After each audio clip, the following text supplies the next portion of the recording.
Hello दोस्तों, कैसे हैं आप लोग। दोस्तों, कुछ दिन पहले मैंने अपने चैनल पर एक वीडियो अपलोड किया था। उस वीडियो में मैंने आप लोगों को ये बताया था कि अगर आप फैमिली विजिट वीज़ा स्टैंपिंग के लिए वीएफएस सेंटर का अपॉइंटमेंट बुक करना चाहते हैं तो किस तरह से बुक करेंगे। जी हाँ दोस्तों, लेकिन आज के इस वीडियो में मैं आप लोगों को ये बताने वाला हूँ कि अगर आपने वीएफएस सेंटर का अपॉइंटमेंट बुक कर लिया है तो वीएफएस सेंटर जाने से पहले पहले आपके साथ कौन कौन से डॉक्यूमेंट्स होने जरूरी है।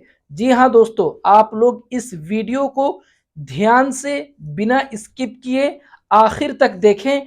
कहीं ऐसा ना हो कि जो जो डॉक्यूमेंट्स मैं आपको बताने वाला हूं इनमें से कोई भी एक डॉक्यूमेंट अगर छूट गया तो ऐसा हो सकता है कि शायद आपको वीएफएस सेंटर से वापस आना पड़ जाए।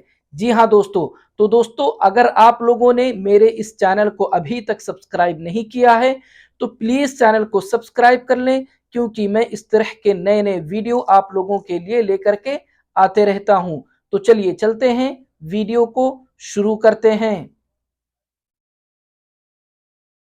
जी हाँ दोस्तों, आप लोगों ने बिल्कुल सही सुना है कि आज के इस वीडियो में मैं आप लोगों को ये बताने वाला हूँ कि वीएफएस सेंटर जाने के लिए आपके साथ में कौन कौन से डॉक्यूमेंट्स होने जरूरी है। अब इस चीज को दोस्तों हम लोग दो हिस्से में बांट देते हैं, मतलब दो पार्ट में कर देते हैं। जिसमें से पार्ट वन जो होगा दोस्तों वो ये होगा कि आपको सऊदी अरब से, मतलब जिसने आपके लिए वीजा अप्लाई किया है उसका कौन कौन सा डॉक्यूमेंट आपको चाहिए। और पार्ट टू जो होगा दोस्तों वो ये होगा कि जिसको इंडिया से सऊदी अरबिया आना है उसका कौन कौन सा डॉक्यूमेंट्स साथ होना चाहिए। तो सबसे पहले दोस्तों हम लोग शुरू करेंगे पार्ट वन से। जी हाँ दोस्तों, कि जो सऊदी अरबिया में वीजा अप्लाई किए हैं उनका कौन कौन सा डॉक्यूमेंट चाहिए। तो दोस्तों, जिन्होंने सऊदी अरबिया में वीजा अप्लाई किया है उनका तीन डॉक्यूमेंट्स होना जरूरी है। जी हाँ दोस्तों, सबसे पहला डॉक्यूमेंट अगर हम बात करें तो ये हो गया उनका अकामा।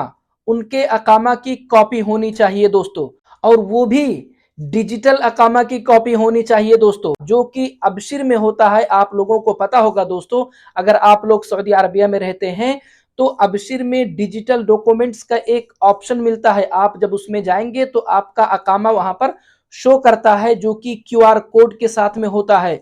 उस अकामे की कॉपी चाहिए। तो ये हो गया पहला डॉक्यूमेंट। उसके बाद में दोस्तों दूसरे डॉक्यूमेंट की अगर हम बात करें तो दूसरा डॉक्यूमेंट उनका जो पासपोर्ट है उस पासपोर्ट की कॉपी होनी चाहिए। अब पासपोर्ट की कॉपी में दोस्तों जो फर्स्ट पेज होता है उसकी कॉपी होनी चाहिए और जो लास्ट पेज होता है उसकी कॉपी होनी चाहिए।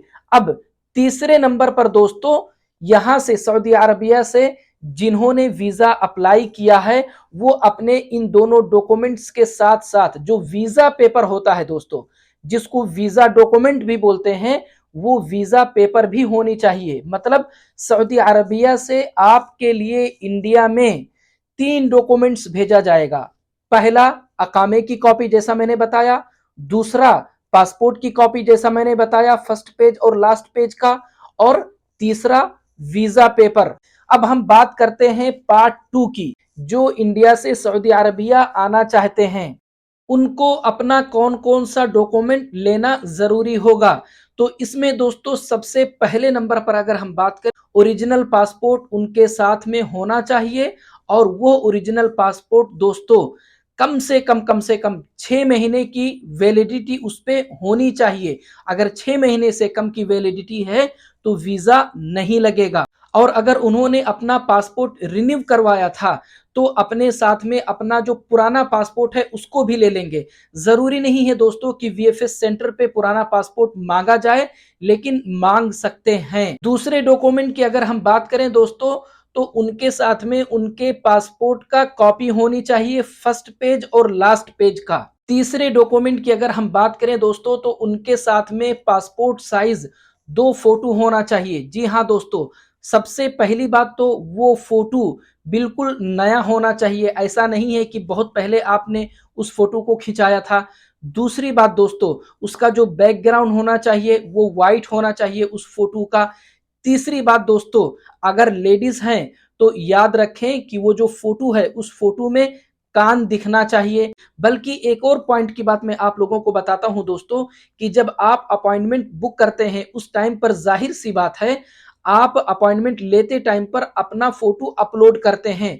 बिल्कुल वही फोटो दोस्तों जो आप अपलोड करते हैं अपॉइंटमेंट लेते टाइम पर, उसी फोटो की कॉपी आप निकलवा लीजिए और वही फोटो आप अपने साथ में वीएफएस सेंटर भी लेते जाएं। उसके बाद अगर हम बात करें दोस्तों, तो आपके साथ में अपॉइंटमेंट लेटर भी होना चाहिए। उसके बाद अगर हम बात करें दोस्तों, तो वो है रिलेशन प्रूफ। जी हाँ दोस्तों, अगर कोई यहाँ से अपनी वाइफ के लिए वीजा अप्लाई किए हैं तो उनकी वाइफ के पासपोर्ट पे और हस्बैंड के पासपोर्ट पे, अगर दोनों के पासपोर्ट पे दोस्तों एक दूसरे का नाम है, फिर तो बेस्ट है, सबसे अच्छा है। फिर ऐसे टाइम पर मुझे नहीं लगता है दोस्तों कि किसी और पेपर की जरूरत पड़ेगी रिलेशन प्रूफ के लिए। और अगर दोनों के पासपोर्ट पे एक दूसरे का नाम नहीं है, किसी एक के ही पासपोर्ट पे किसी एक का नाम है, तो उम्मीद है इंशाल्लाह कि उस टाइम पर भी 50% आपको किसी और डॉक्यूमेंट्स की जरूरत नहीं पड़ेगी, वो काफी हो जाएगा। लेकिन अगर दोनों में से किसी एक के पासपोर्ट पे किसी एक का नाम है, या दोनों में से किसी के पासपोर्ट पे भी किसी का नाम नहीं है, तो ऐसे लोग दोस्तों अपने साथ में जो निकाहनामा जो होता है या मैरिज सर्टिफिकेट जो होता है उसको अपने साथ जरूर लेकर के जाएं। और यहाँ पर एक पॉइंट की बात मैं आप लोगों को ये भी बता देता हूं दोस्तों, कि ऐसे लोग अपना जो मैरिज सर्टिफिकेट है उसको सऊदी एम्बेसी से अटेस्टेशन करवा के लेकर के जाएं। लेकिन अगर सऊदी एम्बेसी से अटेस्टेशन नहीं भी होता है दोस्तों, तो कम से कम आपका वो जो निकाहनामा है अगर उर्दू में है तो कोर्ट से उसका ट्रांसलेट करा ले। अब इसमें दोस्तों उन लोगों का जिनका दोनों के पासपोर्ट में किसी का भी नाम नहीं है, बिना सऊदी एम्बेसी के अटेस्टेशन के मैरिज सर्टिफिकेट बहुत ही कम चांस है कि वीएफएस सेंटर वाले एक्सेप्ट करें। लेकिन अगर दोनों में से किसी एक के पासपोर्ट पे किसी एक का नाम है, तो चांस है दोस्तों कि अगर आपने कोर्ट से अपने निकाहनामे को ट्रांसलेट कराया है और अगर किसी वकील से मिलकर आपने एफिडेविट वगैरह भी बना लिया है, तो ज्यादा चांस है दोस्तों कि ऐसे लोगों का जो मैरिज सर्टिफिकेट है उसको वीएफएस सेंटर वाले एक्सेप्ट कर लें। उसके बाद दोस्तों हम लोग बात करते हैं, अगर कोई बच्चा है तो उसका बर्थ सर्टिफिकेट भी होना चाहिए दोस्तों। अब ये भी जरूरी नहीं है कि बर्थ सर्टिफिकेट वीएफएस सेंटर वाले मांगे, लेकिन आप अपने साथ में जरूर लेकर के जाएं। तो दोस्तों ये तो बात हुई डॉक्यूमेंट्स को लेकर, लेकिन अब अगर हम बात करें कि टोटल खर्चा कितना आएगा, कितना पैसा लगेगा, तो दोस्तों जब भी आप अपना अपॉइंटमेंट बुक करते हैं तो उस टाइम पर अपॉइंटमेंट लेटर पे आपके सामने टोटल जो अमाउंट होता है वो उस पर प्रिंट हो जाता है। जी हाँ दोस्तों, अब एक बात आप लोग याद रखें कि जो भी टोटल अमाउंट अपॉइंटमेंट लेटर पे है आप उससे कम से कम 3,000 4,000 और एक्स्ट्रा लेकर के जाएं। अब यहाँ पर एक पॉइंट की बात मैं आप लोगों को बता दूं दोस्तों, कि आप लोग कोरियर सर्विस लें या ना लें, लेकिन मेरा ये सजेशन है आप लोगों के लिए कि आप लोग टेक्स्ट मैसेज का सर्विस जरूर ले लें। जी हाँ दोस्तों, क्योंकि इससे आपको ही फायदा होगा। जब भी आपका जितना भी काम होगा आपके पास में आपके मोबाइल नंबर पे तुरंत टेक्स्ट मैसेज आ जाएगा, उसमें अपडेट रहेगा कि अभी आपका जो पासपोर्ट है, आपका जो वीजा है, उसका प्रोसेस कहां तक कंप्लीट हुआ है। अब दोस्तों लास्ट में हम बात करते हैं पेमेंट मेथड की। जी हाँ दोस्तों, कि आप पेमेंट कैसे कर सकते हैं।